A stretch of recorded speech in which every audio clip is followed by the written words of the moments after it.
Hello, ഇന്ന് മുട്ട കൊണ്ടൊരു ഇഫ്താർ സ്നാക്കാവാം. ബാ, ആദ്യം നമുക്കൊരു പാൻ വെച്ച് കുറച്ച് വെളിച്ചെണ്ണ ഒഴിക്കാം. എന്നിട്ട് കുറച്ച് സവാളയും പച്ചമുളകും കൂടെ ചോപ്പ് ചെയ്ത് ചേർത്ത് കൊടുക്കാം. അതൊന്ന് വഴന്ന് വരുമ്പോഴത്തേക്ക് നമുക്ക് ഇഞ്ചിയും വെളുത്തുള്ളിയും കൂടെ പേസ്റ്റാക്കി അതും കൂടെ കുറച്ച് ചേർക്കാം. കുറച്ച് ക്വാണ്ടിറ്റി മതി കേട്ടോ, കാരണം നമ്മളിതിൽ ചിക്കനും കൂടെ ആഡ് ചെയ്യുന്നുണ്ട്. അപ്പോൾ പിന്നെ ഒരുപാടായി കഴിഞ്ഞാൽ അതിൻ്റെ ആവശ്യമില്ലല്ലോ.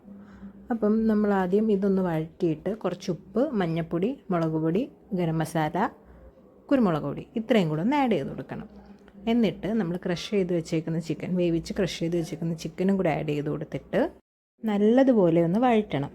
വഴന്ന് വരുമ്പോഴത്തേക്ക് നമ്മുടെ മുട്ട പുഴുങ്ങിയതിൻ്റെ മഞ്ഞ ഉണ്ടല്ലോ, അതൊന്ന് ആഡ് ചെയ്ത് നല്ലപോലെ ഒന്ന് ഉടച്ചെടുക്കണം. അങ്ങനെ ഉടച്ചെടുത്ത് വരുമ്പോഴത്തേക്ക് നമ്മുടെ ഫില്ലിങ്സ് റെഡിയാവും. അപ്പം ഇതിങ്ങനെ കഴിക്കാൻ തന്നെ നല്ല ടേസ്റ്റാട്ടോ ചുമ്മാ.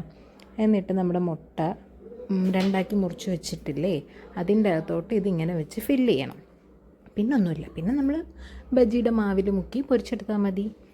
അത്രേ ഉള്ളൂ, സിമ്പിളാണ്. നമുക്ക് ഇടയ്ക്ക് മുട്ട ബജി നോർമലായിട്ടൊക്കെ ഉണ്ടാക്കുമ്പോഴത്തേക്ക് മടുക്കൂലേ, അപ്പോൾ പിന്നെ ഇങ്ങനെയൊക്കെ ഒന്ന് ട്രൈ ചെയ്യുന്നത് നല്ലതാട്ടോ. ഞാനിത് യൂട്യൂബിൽ മുന്നേ കണ്ടപ്പം ചിക്കൻ ഇല്ലാണ്ട് ഉള്ളി മാത്രം വെച്ചിട്ടുള്ളൊരു റെസിപ്പിയായിരുന്നു ഞാൻ കണ്ടത്. അപ്പോൾ ചിക്കൻ ഇരുന്നപ്പോൾ ഞാൻ വിചാരിച്ചു ചിക്കൻ വെച്ചിട്ടൊന്ന് ആഡ് ചെയ്ത് നോക്കാമെന്ന്. അപ്പോൾ അത്രയേ ഉള്ളൂ. അടുത്ത വീഡിയോയിൽ കാണാം. ബൈ.